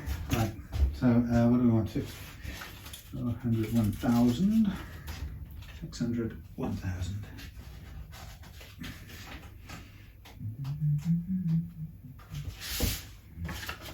So I'll do a little tiny bit with 1,000, and then I'll just put a fret rubber on it. That's mighty annoying. Yeah, so anyway, that is definitely a place to kind of keep an eye out for your ego. Like I say, I have had that in the past, and it has turned out to be, it can be the customer who is the common denominator in that situation. And when you are in that situation, it's quite difficult. Now I've just got to figure out where I put my fret rubbers, because I don't know. Where would they be? I've used them for a while. Not in there. Where would I have put them? Ah, yes, in the abrasives department. Yeah, so yes, I do definitely remember that happening once, thinking, oh yeah, I'll do it, I'll sort it out, don't you worry, I'll be the guy who can put it right for you. And then a bit further down the line thinking, wait a minute, I kind of get why nobody's been able to fix this,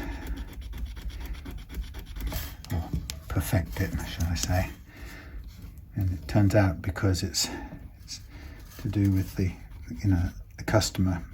And actually, sadly, probably turns out that you can never satisfy that customer. It's very rare, and it's sad for both sides when that does happen, because nobody's happy.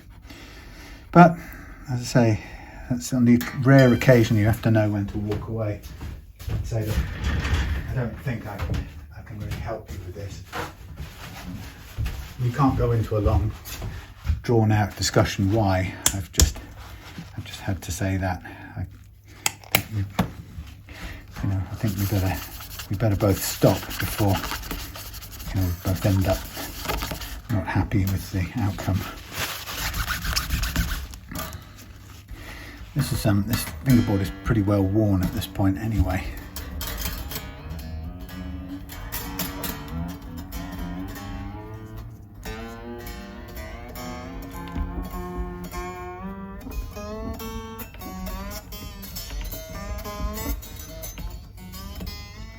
Okay, we probably need a tiny bit of raise. Actually, no, we're good on the. Sorry, terrible camera work. we are good now on the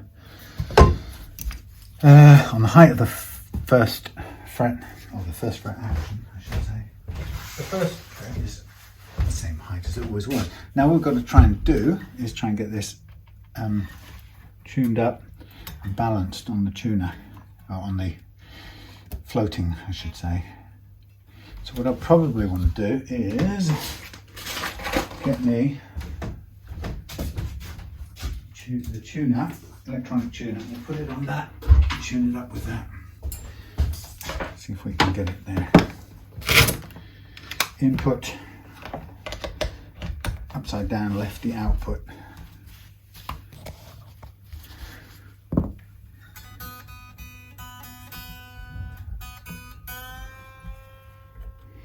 Put the thing wide open.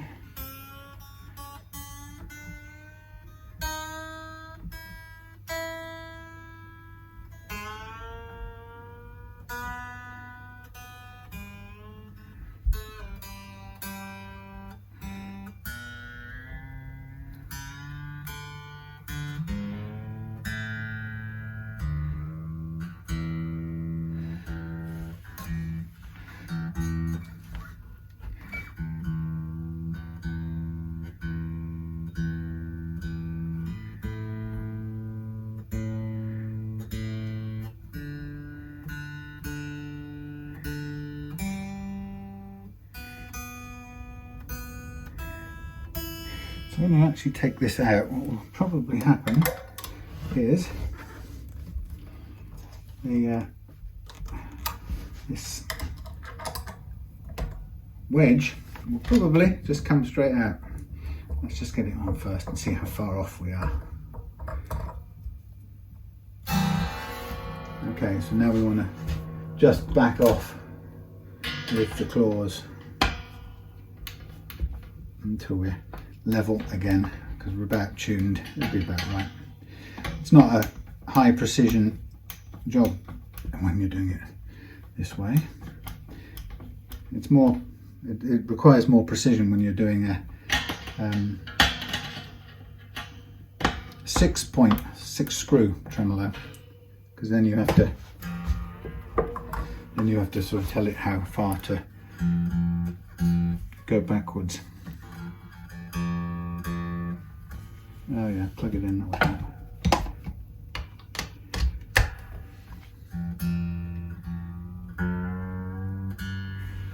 Okay, why aren't we working? Come on.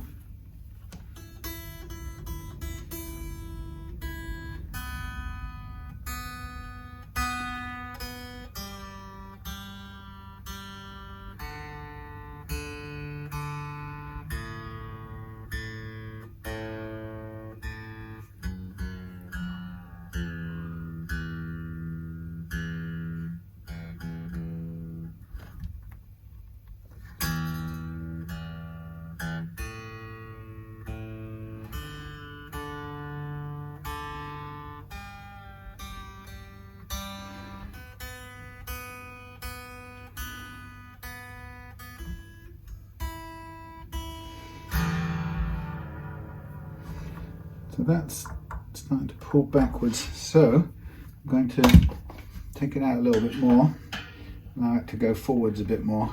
We want a bit of backward movement, or at least want it level. A tiny bit more.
So next thing I'm going to do is I'm going to just wash my hands quickly again, and then I'm going to, that was good, and I'm going to stretch the strings again some more. Clean hands, cold water.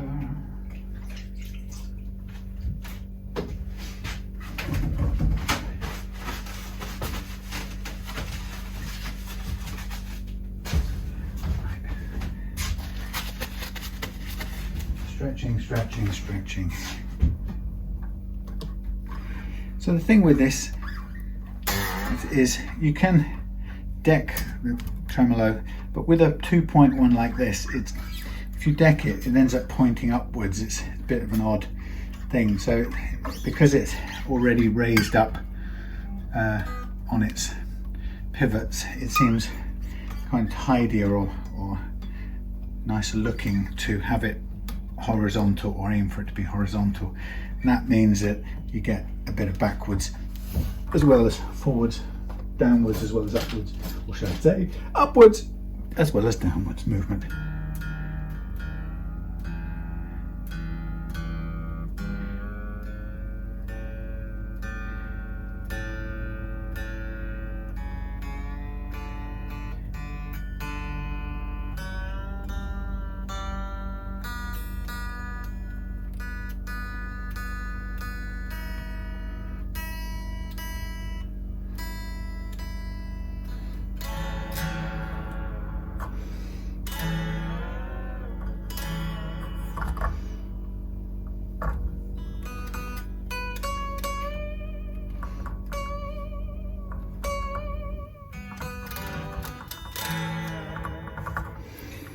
Yeah, shame about these arms.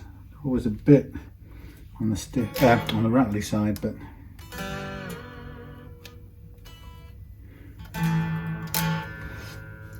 so if we don't want it that far out, we can take it in a little bit more.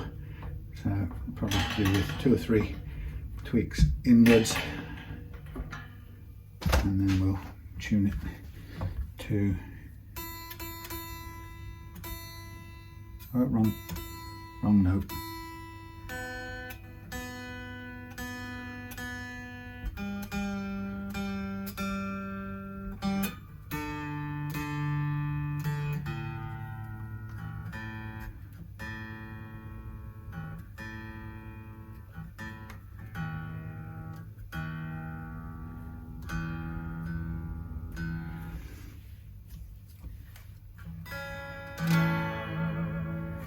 Okay, that probably needs a bit more stretching, but I'm going to leave that to Greg to do.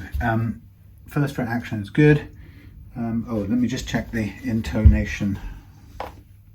Again, as I've said many times before, this is a very subjective thing, so we aim for the best we can get out of it. Now, why is this not producing?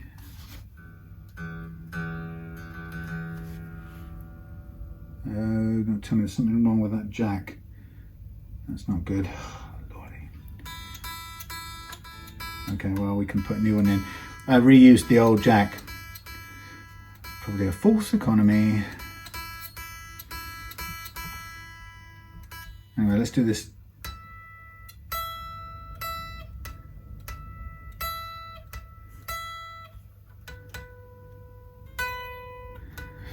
Okay, well, those first two are telling me short, so I need to pull those back. Pull them back. Now, these are meant to be the longest. The high E is meant to be the longest, sorry, the shortest in the sequence. So the rest is supposed to run back from there. So I'm going to give it a go and see how it looks. I'll have to slack those off a little bit.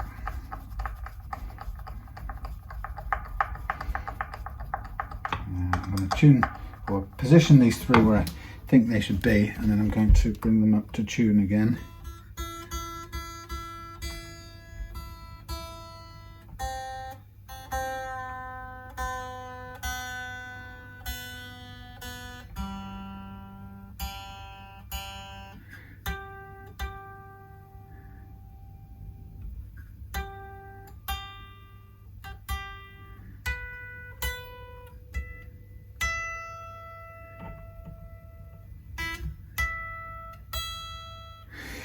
pretty much close. The G could do with a tiny bit more. Right. That's fine. Now what I'm going to do is I'm going to need to adjust the others in accordance and preset them in the pattern they should be in, which is going to take a bit of doing. So slightly forward of the G for the D, and now longer and longer on the A. It's quite a big amount of adjustment going on here, you'll notice. In fact, a ton of adjustment. So this was miles out, so I don't know who played this before, but it should be somewhere close now.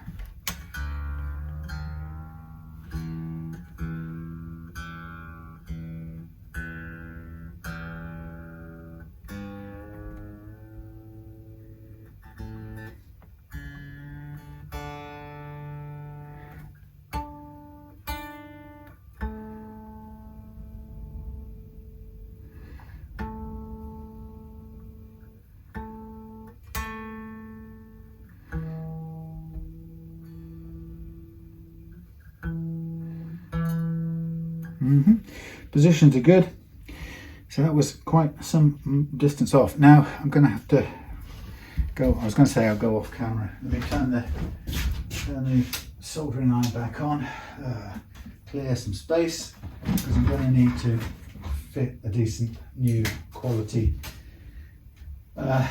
jack socket. Obviously the other one is knackered, so we've got some all parts ones here, but they ain't going to be cheap. So what am I going to do? I'm going to go across. I'm going to go across under this. Switch that off. I mean, I'll double check it in a second, but I have a feeling. Let's double check it on here. I've got a feeling there's an intermittent cutout, and it's quite a good sign. Even if you're not listening to it, you can tell because the tuner wasn't doing anything in response. So. Yeah, cut out. So bin, since you've been gone. So I will put in a decent quality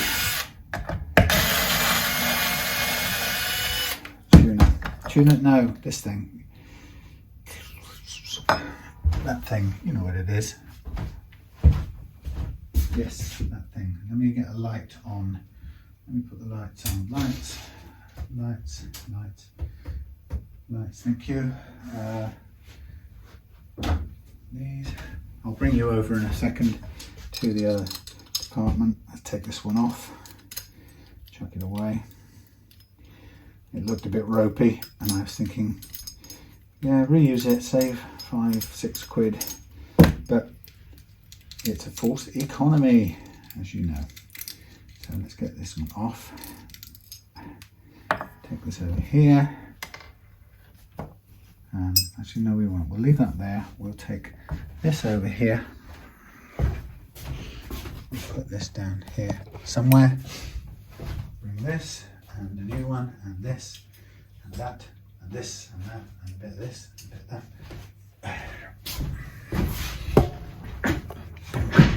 that. See what you can see. Oh yeah.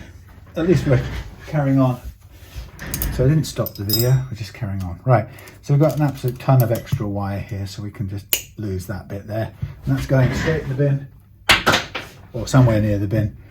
And there's our all partsy one. Much better quality from the outset. Sometimes it doesn't fit in these cheap, so we have to widen the hole. It's the case here. And you can either drill it, or you can sort of do it with a reaming thing, which is a bit sort of scrape, but it's enough because it's a close enough fit to begin with. So it only needs the tiniest bit of adjustment. There you go. This gets it through. Okay, so what I tend to do is I tend to push in these a little bit. They don't need to be sticking out and hitting the edge of the tunnel or the pickup, sorry, the jack cavity, and then we get this one on.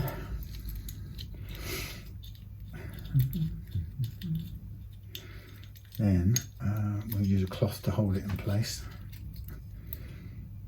somewhere around about there without pointing down, and then we'll use a cloth for a bit of extra grip. There's an argument for putting low strength Loctite on here, but Loctite can be counterproductive. You can make it really difficult to remove the thing in the years to come. Now I'm short of a blade. Yeah, it can be quite difficult to get them undone later on, even with the low strength Loctite. So it's hard to get the balance right.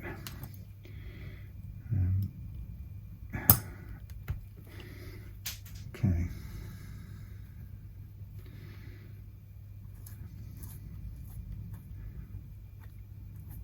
That's good. Everything in order. Yeah, we'll start on there. There we are. So what I'm going to do is just tin these fresh wire briefly before attaching them.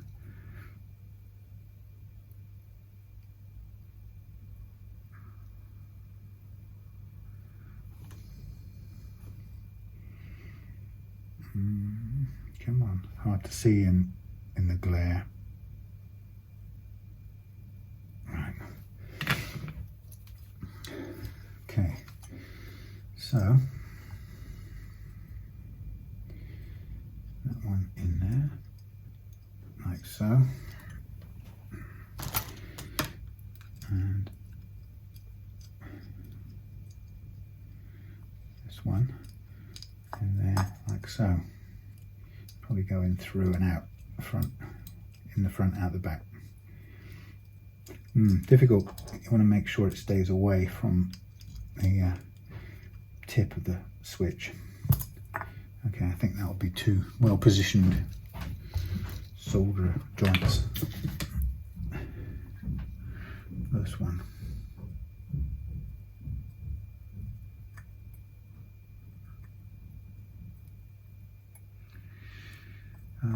Okay. Yeah, so Friday I've got Ben coming down to the workshop for some, I suppose you call it paid coaching time, but it's going to be enjoyable. I'm going to show him some sort of advanced, inverted commas, banana leveling technique, because I think that's sort of, you can get to a stage with it where when somebody can talk you through it and show you up close and in the flesh, it's much better than trying to just do it from a book or practice it. Right, screwdriver, screws. Yeah, so we're gonna deal with some specific problems and do some advanced banana techniques. Okay, brand new, whatever that thing's called, all parts. Switchcraft, actually it's not all parts, it's Switchcraft. That's what it is. Or is it all parts? It's one of the two. It's a good quality one, whichever. Right, so let's start. Oh yeah, that feels better from the start.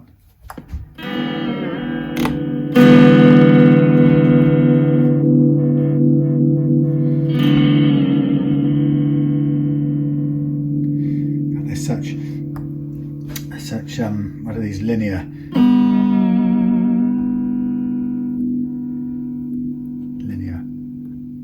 tone control. The volume feels more realistic. The tone is right off and on.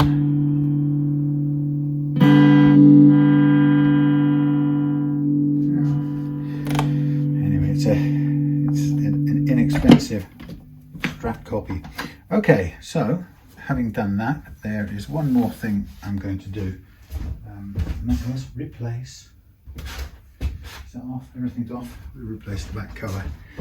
So better take this off to turn it over because we don't want to damage bin things.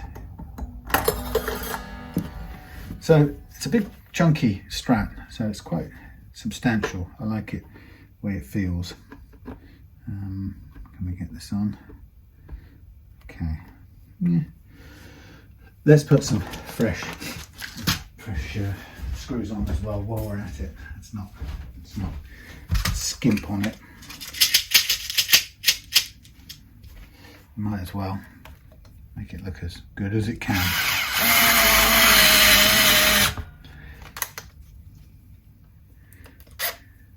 Now, I'm not shielding the back of this because it doesn't really come into contact with, or it's not really open to the wiring. So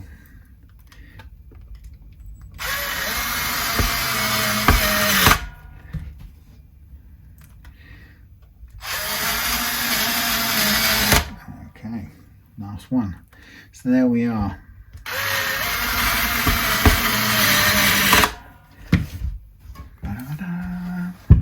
Have I got a bag for this? Yes, I did bring it up in a bag. So there we have it. The only thing I'm just going to check, this is the original tip and it's a little bit flimsy. I could put the one that came with it on, but it's black, so it's a different vibe. It's black, we've got black plastic down that end, but it would be a different vibe. The problem with this is the original one is already split, so it feels a little bit what's the word? Yeah, it's on. It's okay. I've put the other one in a little bag, so it's up for grabs wherever it is. Here we go. Clear. It's there. So yeah, you can change over. No, that goes with Adam's. So, that's not it. Okay, where did I put the spares? Help! What's happened to my brain? So I took out the electrics out of here in a handful. I must have put them in my pocket. That's what I did. Yes. That's what I did. Okay, so tuner in there and in with the old switch and everything goes is the replacement tip, the black tip. I mean, we've got a white arm tip here as well, so none of that really works. But that's nice. Okay.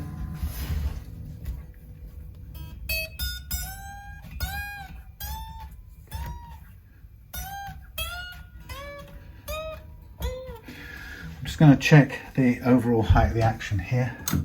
Very last thing. Might need a very small adjustment, although I think it's pretty good. But with a few movements, actually it's very good. 1.5, 1.4-ish.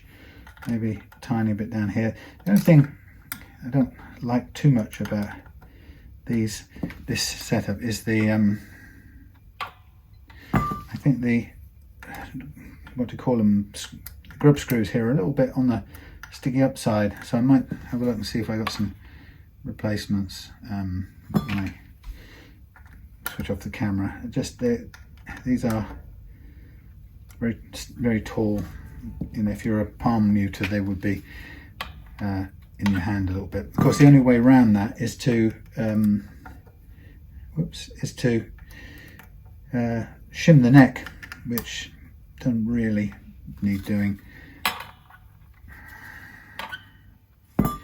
So I think what will happen is if I do find some shorter grub screws, then I'm going to need to readjust all of these anyway, so it's a bit of a defeating the object here.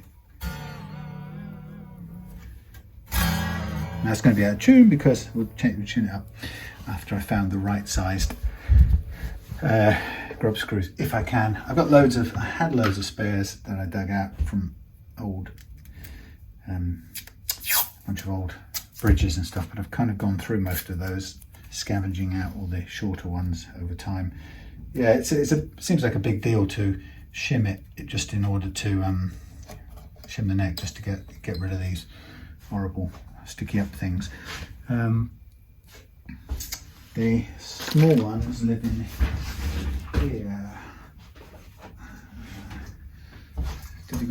Difficult to know which are immediately replaceable. Let's have a little look, shall we? And those, maybe small, very small, low black ones, also small, low black ones, probably the same size. So here, let's see. I mean, I don't have. There's a couple of shorter ones. These actually might just do the job. These are pointed tip ones, so I don't know if that was really a good or a bad thing, but they just dig in a bit more, but I don't really think it matters too much. You scrape the chrome anyway. Okay, that's quite a bit shorter, so let's exchange these. And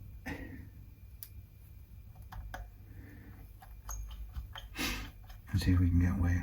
So that's still too tall for what we need. So what I'm going to do is I'm going to hold these for a later use, and let's try one or two of these.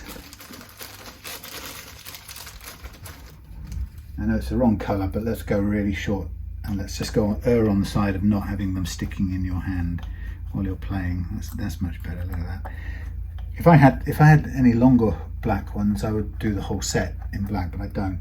That's the problem. I've only got one size, which is shorties. You might be able to do it all in the short ones. They just have to stick up a little bit. But this is a much better fit on the hands for sure. Don't get scraped. So, just going through them one by one. These are cone point, they call them. Sort of a little hollow, sort of cup point, I think, something like that. Now I'm just going to have a look and see. We might better get away with black low profile ones all the way through, because it doesn't matter if they go right into the bridge saddle, as long as they don't obviously fall out the bottom end and fail to work. So that looks quite good. If we can get this one done, we should be able to do them all with the black ones, and then it's just totally out of Scratch's way. That's much better, I would think, anyway. So as long as I get through to the ground, and yeah, I think that's doable. That's the highest it's going to be, I think, with those two in the middle. Get rid of these awful long things. I'll put them in with the rest of the bits and pieces, but it's quite, I mean, they're quite low into the saddle now, but I think that's a much better, it's still doing the job, and they're completely out of the way of the palm. I think that's got to be the better outcome, my book anyway.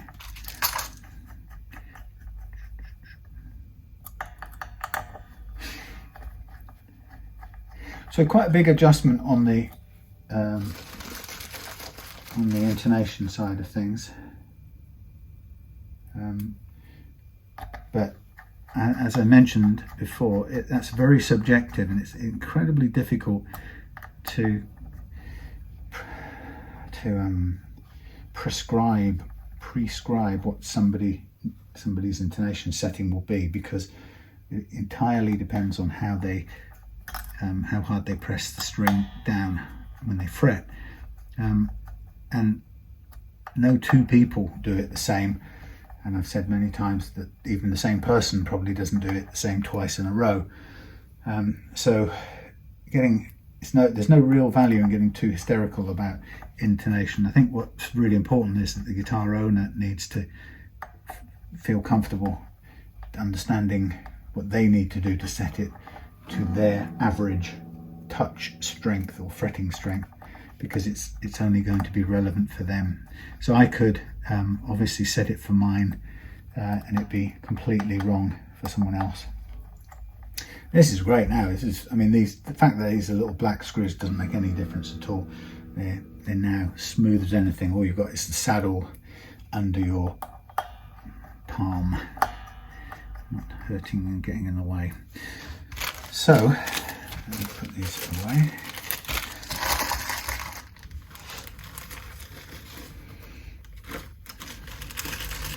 These I buy from places like Bulk World, not in bulk exactly, but I buy big enough quantities of them.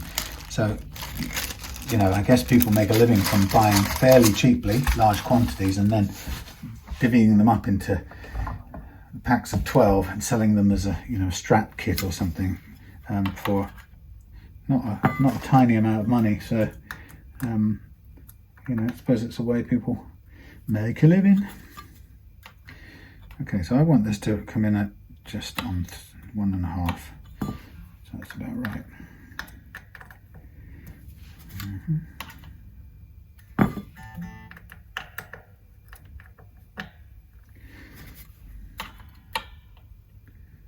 Mm-hmm.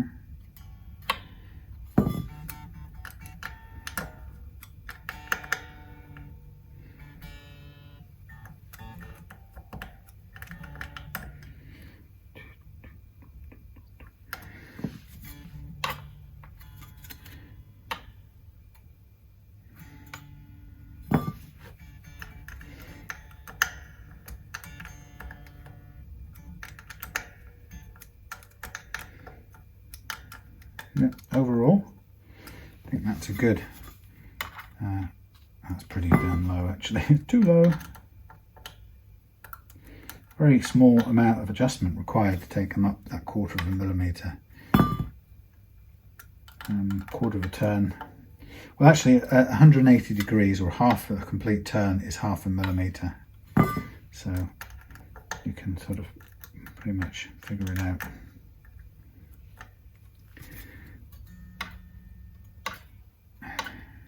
Yeah, it's not bad. Now that will be out of tune, but we can briefly tune it back up, and then we will be done.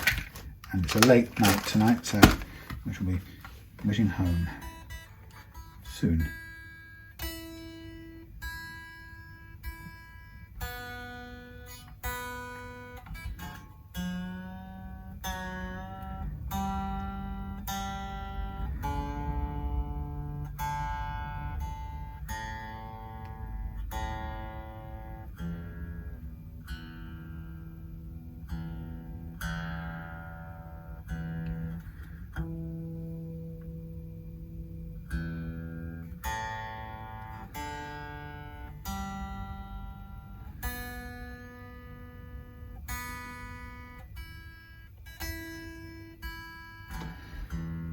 You go back and through until it stabilizes, but that's good. I'm happy. I'm done. Thank you for watching. Yeah, see you soon.